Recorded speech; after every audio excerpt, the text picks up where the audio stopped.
તો જય માતાજી મિત્રો। તો મિત્રો ચોમાસું આવે ને જો કંકોડાનું શાક ન ખાવી ને તો જિંદગીમાં ધૂળ ઢેફા ને પાણા।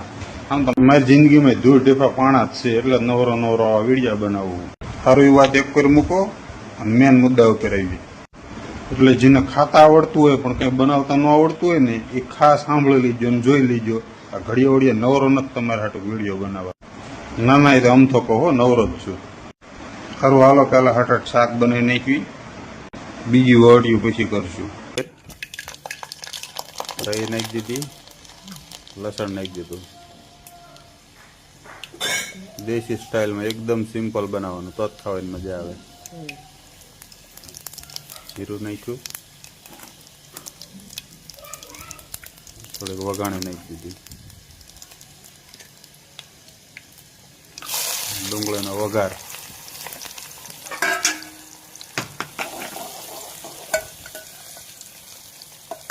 ડુંગળીને ઘડીક સડવા દેવાય એમનામ।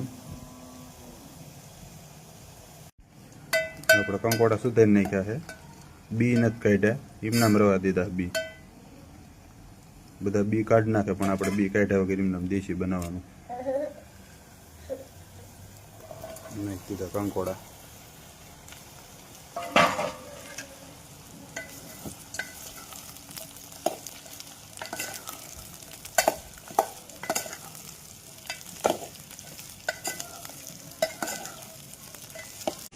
કાચા પાકા સડી જાય ત્યાં સુધી એમનામ રવા દેવાના ચૂલે। સીબું બીબું કાંઈ ઢાંકવાનું નથી, ઢાંક્યા વગર એમનામ ચડવાનું। થોડુંક મીઠું નાખી દેવું, થોડા સડી ગયા છે એમાં થોડીક હળદર નાખી દેવાની।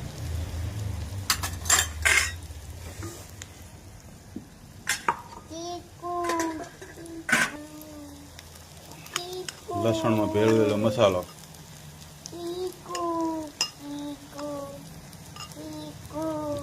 જે રીતે તીખું બનાવો એ પ્રમાણે તમારે નાખવાનું। પાણી બિલકુલ નાખવાનું નથી, પાણી વગેરે છેડવાના આવે। આ તીખું બનાવવાનું બેટા।